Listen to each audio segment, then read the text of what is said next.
Hello गाते को सनाम को सगुन जोहार मानवा जुडासी यूट्यूब चैनल रे आपे सनाम को सगुन दाराम तबे गाते को तेहना नवा वीडियो रे अब विशेष कते बुन गालमारा ईसाई धर्म को अपनार का हड़ को भारत दिसम खय आले दो सनाम ले लागा चाबा को आदो नवा कथा अकोये रोड कदा उनी हो थोड़ा गान कटिंग मारंग वीडियो क्लिप बुन नेलतेया। इसके बाद अब लहा से बुन गालमारा तबे दिला बुन बिना बिलोम कते नवा वीडियो बुन स्टार्ट लगे और ओना वीडियो क्लिप कटी माराम बुन नेल लगे। इन जहर बुंगा सांतार कने जहर बुंगा रिन हर कने इन दो ईसाई विरोधी हो कान गियै नुकु मिशनरी विरोधी हो कान गियै और इंग्रेज विरोधी कने ओना तेगे नवा भारत खंदले लगा का को आपे पे सारे कना उनको रिन झाड़ा को मेना पे आपे होले लगा पे अडी लोगन ले लगा पे आलो पे चिंताया। तबे गाते को नवा कटी मारांग वीडियो क्लिप रे अब बुन नेल केदा नुई बिलासिनी टुडू ओका लेका ईसाई हड़ बखराते रोड कदा और उनी दो इना पावरफुल हड़ कान तबनाय जे मेनते ईसाई हड़ दो भारत दिसम खय लगा उतर को ओनाते ईसाई हड़ को बतरप पे और बांखाय सनाम ईसाई हड़ नो भारत दिसम खय दो लगा कते पटु को उनी दो मिटटेन हो बाय इकाव को आदो उना आटगे दाड़े मेना तेया नुई कुड़ी गिद्रे चिकाय बुन एनते उना गे दाड़े को एम काव दिया से उना गे पावर को एम काव दिया नुई दो सरकार खय हो अडी मारांग लटू हड़ कनाय अडी लटू दाड़े मेना तेया ओना तेगी नुंका दय मेन कदा और ईसाई हड़ ची लगी रंगाव को नवा दो एनते बाबुन मेन किया उनी ईसाई हड़ ची को बिगड़ेव कातेया से ची को बिगड़ेवे तेया नवा दो बाबुन बुझ दाड़ेया कना ओनाते रंगाव को और आयमा लेकान नुया वीडियो को नेल बड़ा केतेया एकेन ईसाई हड़ विरोध रगे मेनाया और ईसाई हड़ दो अडी एटे रंगाव को तहना उना ईसाई हड़ बखराते अडी बड़ी बड़ी ए रोड कदा उनको दो ईसाई हड़ दो नुई दो डुप्लीकेट संताड़े मेताव को से चिली को चय मेताव को आदो सरी कथा गे मेनदा आया हिसाब ते दो मेनखान ईसाई हड़ दो उनका बड़िया दो चित को कमी केदा ओना ते उना एकदम रंगाव को बेटी इनो बइन बड़ाय दाड़ेया मेनखान जहां गे जहाटा धर्म को मनावे कान नोआ दो उनको हड़ ऊपर रे डिपेंड दा और जहाटा धर्म गे को मनावे कान मेनखान धर्म रे दो नोंका सिखौना दो बाको एमा को कना जे आम मी एटागे धर्म बखराते बड़ी रोड में से उना रेन हड़ को बड़ी मेताव को मैं नुका दो ओकाटा धर्म रे हो सिखनत बनो मेनखान चित इयते अब मी एटागे बुन रंगाव जोना नोआ दो ओकागे बइन बुझ दाड़ेया कोई भी धर्म मनावे कना को नोआ दिसम रे मनाव रिया अधिकार मेना ओनात को मनावदा आर बांखान एटा दिसम नुका नुका दिसम मेना जहां रे दो एटा मिटन धर्म के को मनावदा और जुदी आम उकु चुकु मनावे कना एटागा धर्म और ओनारे आम साब लेन खाय आम अडी मारंग सजय को मामा आदो उनका गे अब भारत दिसम रे हो तहन खाय तबे दो अकोय हो ईसाई धर्म से मुस्लिम धर्म से और एटागा धर्म बाको मनाव किया आदो नोआ भारत दिसम रे दो अब बुन बड़ाई गया अब दो धर्म निरपेक्ष देश कान तबना अब नोडे सनाम धर्म बुन मनाव दाड़ेया जहाटा गे आमेम कुसिया ओना धर्म गे मनाव दाड़ेया मेनखान नोय नुकान बोया मिश्रा को मेना कोता बना जहां दो अडी आट को रंगा और ईसाई हड़ दो विशेष कते को रंगाव को मेनखान ईसाई हड़ नोडे हेज कते नितो नुकान बड़ी दो बाको कमी केदा जे मेनते एटा धर्म मानाव हड़ को बड़ी चबा हका को उनको दो जहां रेंगे तितांग से रेंगे जला रे मेना को उनको अकवा शिक्षा ते अकवा स्वास्थ्य ते से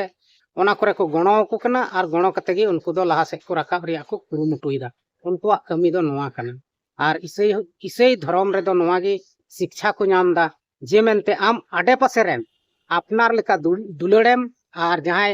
रेंगे नचार मेनाय उनी गणवाय में नोआ गे उनको कमी कना नोआ गे उनको रेन ईश्वर बाबा से प्रभु यीशु मसीह शिक्षाए एम कावा को ओनाते उनको दो ओना गे को कमीदा मेनखान नोआ को कमी सनाम हड़ दो बांग को कुसिया कना ओना तेगे नुकु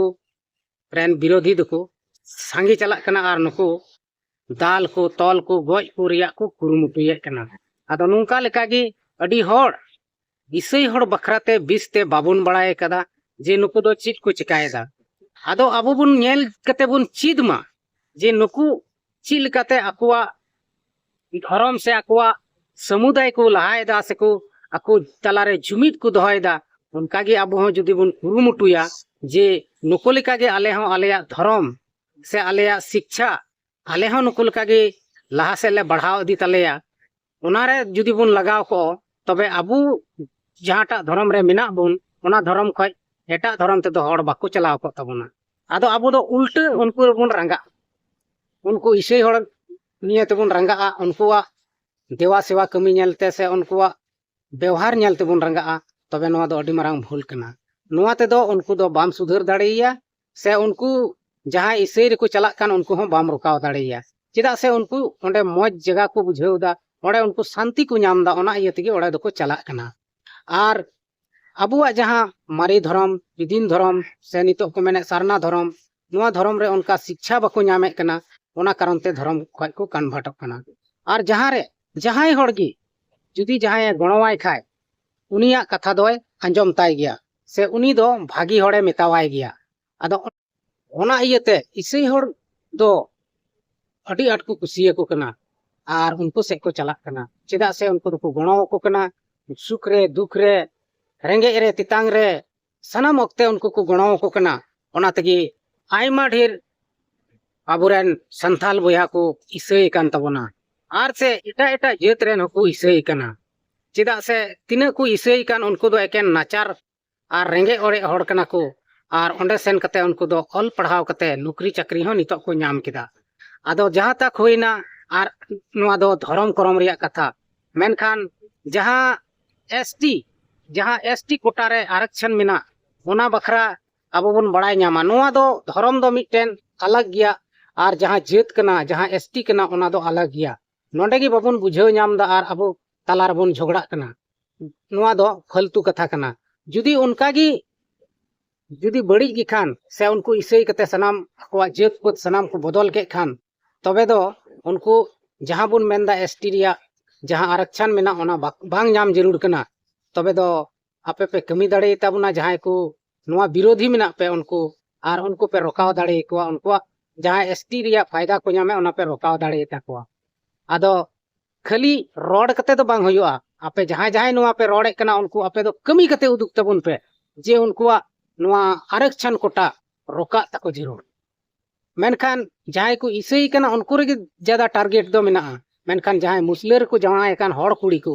उनको दो आरक्षण खय सनाम लेका लटू लटू नौकरी चाकरी को नाम कदा उनको मुखिया सरपंच को बनाव कना उनको दो ची हो बाबुन मेन दाड़े को कना आर बाबुन मेन दाड़े को चिदा से उनको ठे दो पावर मेना उनको ठे दाड़े मेना मुस्लिम ताकत मेना उनको ठे दो चुई हो बापे चुई दाड़े तबना जहां जहां इसे विरोधी मेना पे उनको मेता पे कना विशेष कते नुई कुड़ी गिद्रे हो अडी इसे हड़ विरोध ते अडी जोरे रोड़ा आदो बिटी आम थोड़ा गान जुदी उना गिम विरोधी खाय आम यूट्यूब खन बाहरे दुनिया रे उडुक कते नेल लगाय में आर इसे हड़ विरोधी कम इसे हड़ दो आम दाल बको दाल मिया तपाम बको तपाम मिया तोल हो बको तोल मिया उनको दो मिटेन सीधा साधा धर्म हड़ कना को ओनाते उनको दो ची हो बको चिकाया नोआ दो इन बड़ाया पूरे पूरीन बड़ाया जे बको तोल मिया बको दाल मिया आदो आम समाज रेन हड़ उसके कुम आम काटा धर्म रे मिनामा से जे समाज रे मिनामा आम हमरेन समाज रेन हड़ उसके कुम उनको अयूर कुम आर भागी हर उदु अकुमे नोआ गे आमा कमी दो मेनखा विरोध कते एटा धर्म रेन हड़ा विरोध कते दो आमा चित फायदा हो बाम नामा बीच कम आम मिटेन इसे आर विदिन तलारे लड़ाईम जनाम चोइदा आदो नोंका वीडियो बनाव कते दो आम दो ची फायदा नामदा सिर्फ आम आमा टाकाम कमी दाड़ेया आर समाज रेन हड़म लड़ाई चो दाड़े कोआ आदो ओना खय अच्छा मेताम कना आम दो नोंकाय तबुन में जे समाज रेन हड़ अयूर कुम आर भागी भागी शिक्षा एमाव को में आर भागी शिक्षा बाम एम दाड़े को कान खा इसे विदिन कते मा गज चकुम लड़ाई ची को में आदो नोंका दो आलम कमिया बेटी आमी मेताम कना मजते कमी में समाज रेन हड़ अच्छा शिक्षा एमाव को में आमा वीडियो माध्यम ते आर इसे विदिन रिया जहां मिटेन तोफात एम रकाब अकादा नोआ तोफात दो जुमिद रिया कुरुमुटुई में जे आबो दो सांताल जाति कना बोन धर्म दो अलग अलग बन मनाव दाड़िया मेनखान अबो मी समाज रेन हड़ कना बोन अबो समाज से जेत दो मिद गिता बना धर्म दो अलग अलग गया चीज लिका अबो हड़मो रिया कटु नोआ ती रिया कटु 5टी मेना तबना 5टी बांग समाना उनका गे अबो धरती रेन मानवा हो समान दो बनुक बना ओना इयते अबो धरती रे ताहे कते भिन भिन धर्म बन मनाव दाड़िया नोआ दो आम बुझ का में आर नोआ बुझेव कते गे आम दो ताहेन में आर बखाय दो एनते एकेन पैसा गेम कमिया यूट्यूब खन हर दो भागे शिक्षा दो बाम एम दाड़े कोआ नय नोआ गे आर एटागा दो चीज हो बनु आम आमा वीडियो नेल केदा आमा चैनल रे सेन कतें विजिट के तमा माने एकेन धर्म विरोधी लेका गेम रोड कदा आर आमेम मेन दा सबूत मा आमा वीडियो रे तो मेना तमा आम सनाम पर्दा फास कते रोड कदा जे इन दो इसई हड़रेन विरोधी कनै आम तिगी मम रोडे आमा मोचा खय गे आदो नोआ ते दो चीएम चिका दाड़े आम नोआ भारत दिसम रे से नोआ दुनिया रे आम इसई हड़म बन दाड़े कोआ नोंका दो अंते मुश्किल गिन बुझाव दा इन दो पासे आमा दाड़े मेना खाय दो कमी हम दाड़ेया ओना हो बइन मेन दा बोले बाम दाड़ेया मेन दो आम ते उना गे पावर मेना आम इसई हड़म लगा दाड़े कोआ इसई हड़म नोआ दिसम खय नोआ धरती खय एम अचो चाबा दाड़े कोआ तेहिं नोआ बिलासिनी टुडुआ जहां कटी मारा वीडियो क्लिप बन नेल केदा ओना विषय तबन गलमरावना आदो बिलासिनी टुडु बिटी कुड़ी आम जदि नोआ वीडियो एम नेले कान खाय आम जास्ती बड़ी दो आलम बुझाव और बड़ी हम बुझावे खाय दिन चिका में अंते अम्मा इसे हड़मा कन्वर्ट हड़म मेताव को कन्वर्ट संताल से डुप्लीकेट संताल कन्वर्ट संताल दो बा डुप्लीकेट संताल एम मेताव को तहना आदो इन हो ओना सिरनी रेगेम अगुई ᱧᱮ ᱦᱟᱸᱜ ᱤᱧ ᱵᱟᱲᱟᱭ ᱜᱮᱭᱟ ᱟᱫᱚ ᱴᱷᱤᱠ ᱜᱮᱭᱟ ᱟᱢᱟᱜ ᱦᱤᱥᱟᱹᱵ ᱛᱮᱫᱚ डुप्लीकेट संताल कान गियाኝ मेनखान ᱤᱧ संताल कान गिया ओना संताल शब्द दो इᱧ जीवन खय से इᱧ जाति खन बाम अचो दाड़ेया इन डुप्लीकेट संताल कनी चाहे जहानी संताल कान गे मेनखान संताल कना आदिवासी कने ओना जिनिस दो बांग अचोगो इन खय दो एनते चिदा से इन दो ओना जाति रेन कने ओना लेका गे तीना हड़ जहां गे जहांटा धर्म को अपनार का उनको खय हो ओना संताल जात उनको परिस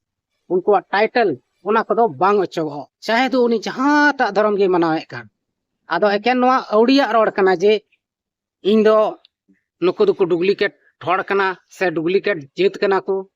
डुप्लीकेट और ओरिजिनल दो अकय कना को ओना दो बेस ठीक ते आमेम बड़ाय गया और नोआ तापाम झगड़ा रिया वीडियो को दो एंते बनाव दो बांग जरूर कान तमा बार बांखान आम आबो संताल को तलारे झगड़ाम जनाम दा आदो सनाम गते को ठे से सनाम बयहा मिश्रा को ठे इᱧ नेहर मेना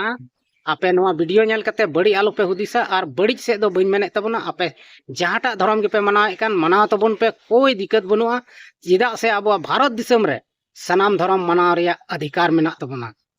आबो कानून एम का बना संविधान एम का बना जे भारत दिसम रे जहाटा धर्म के अपनार दाड़िया और जहाटा धर्म के बन अपनार सेबन मनाव सेबन देवा सेवाय मेनखान आबो जात जहां एसटी कना ओना दो बांग अचोगो आबो दो एसटी के बुन तहना से आदिवासी के बुन तहना संताल के बुन तहना चिली हो आबो दो एटा जात दो बाको मेन दाड़े बना आदो नोआ वीडियो माध्यम ते आपे सनाम को आबो सनाम धर्म मनाव को तलारे जेमन जुमिद तहन तबन आबो बाबन लड़ाई तपम आपस रे मी एटागे धर्म मनाव पे जहांगी मेनखान आबो तलारे जुमिद दो आलो पे चबाय तबना आबो रस्का तेबुन तहना मीत तेबुन तहना और मीत धरती रेगी मेना बना तिना दिन जीवत बुन तहना मौज तेबुन तहन मा नोआ गे इᱧ नेहर और आपे सनाम को ठेन इᱧ अर्जिन दोहये कना जे आबो समाज रेन हड़ तिना संताल आदिवासी को मेना बुन सनाम हड़ मौज गी बुन तहना मा और मीत जुमिद तेबुन तहन मा ताकि दाराय कान जहाना गे आबो बुन सरकार ठे मांग बन दोहय ओना बन हताव दाड़िया आबो अडिगान जरूर मेना और आबो अडिगान नुकान जिनिस को मेना जहां दो आबो निथरी बाबन लागू अचु दाड़ाव कदा खाली संविधान रे ऑल गी मेना ओना को आबो बांग लागू कान तबना आबो एसटीया तबे ओना को लागू चुई रे आबो बन कुरुमुटु लेखाय लागू तबना मेनखा आबो धर्म nyutum तबन हटिन चाबा लेनखाय ची हो बांग लागू तबना और ओंडे गे बन तहन तबे गति को तेहिना वीडियो काल का पे बुझाव के तबना कमेंट बॉक्स रे लई तबन पे और जदि वीडियो मौज पे बुझाव के खाय चैनल सब्सक्राइब तबन पे और साथे ऑल नोटिफिकेशन हो उता तरा पे और वीडियो लाइक तबन पे शेयर तबन पे और कमेंट तबन पे मा तबे तेहिना वीडियो दो इनके बुन यापाम कना और हो नेक्स्ट वीडियो बुन यापाम कना तब तक के लिए इंसेन खन सनाम को गे मुचाद जोहार।